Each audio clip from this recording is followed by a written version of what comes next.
బుద్ధ విగ్రహం అంటావా? ఎందుకు ఎంత దమ్ముంది నీకు?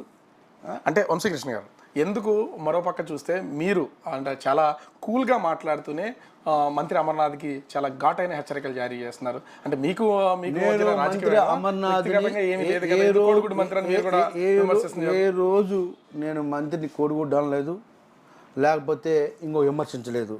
తను నన్ను ఒక చిన్న మాట అన్నాడు, తనకు చిన్న ఒక మాట అన్నాను. ఇంకా ఆ రోజు నుంచి ఈ రోజు తను అనలేదు, నేను అనలేదు. నేను ఆయన అమర్ మాట్లాడితే నేను మాట్లాడను. అమర్కి నాకు ఏ రోజు శత్రుత్వం లేదు, ఏం లేదు. అంటే విశాఖ ఉత్తరాంధ్ర నుంచి ఉభయ గోదావరి జిల్లాలు జనసేనకి చాలా బలమైనటువంటి ప్లేస్గా అభివర్ణిస్తున్నారు. రాజకీయ విశ్లేషణ కూడా అలాగే ఉన్నాయి. ఎందుకు మొదటి ఫేజ్లో మొదటి విడత సీట్ల కేటాయింపులో వంశీకృష్ణ శ్రీనివాస యాదవ్కి మీ అధినాయకుడు సీట్ ఇంకా కేటాయించలేదు? పొత్తులో భాగంగా ఎన్నో డిస్కషన్స్ ఉంటాయి. ఈ డిస్కషన్స్ పూర్తవ్వాలి. తర్వాత మాకు మీటింగ్ ఉంది. ఆ బిజీలో ఆ డిస్కషన్స్ కంప్లీట్ అవ్వలేదు.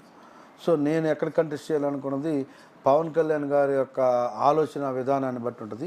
పవన్ కళ్యాణ్ గారు ఏం చెప్తే అదే నేను ఫాలో అవుతాను. 12 నియోజకవర్గాల్లో ఎక్కడి నుంచైనా నేను కంటెస్ట్ చేస్తాను, నాకు భయం లేదు.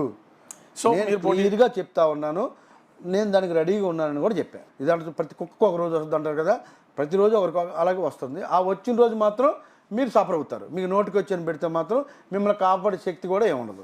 మిమ్మల్ని దేవుడు కూడా కాపాడాడు ఆ రోజు. దయచేసి ఒళ్ళు దగ్గర పెట్టుకొని కామెంట్లు పెట్టండి. నోటికి వచ్చి పెడితే పడ్డానికి ఎవరు సిద్ధంగా లేడు. పెట్టే ముందు మీకు క్లారిటీగా నేను ఇస్తాను. మీకు ఎవరికైనా దమ్ము ఉంటే అడగమని నేను చెప్తాను. Thank you Vamsikrishna garu. All the best మీ ఫ్యూచర్ ప్లానింగ్కి, మీ రాజకీయంగా మీరు వెళ్ళాలనుకునే దానికి. మొత్తానికి ఎలా చూసినా కూడా రానున్న ఎన్నికలే కాదు, పూర్తి స్థాయిలో నా మీద వ్యక్తిగత దోషాలు చేస్తే వ్యక్తిగతంగా వెళ్తాను, ఎవరికి భయపడేది లేదు.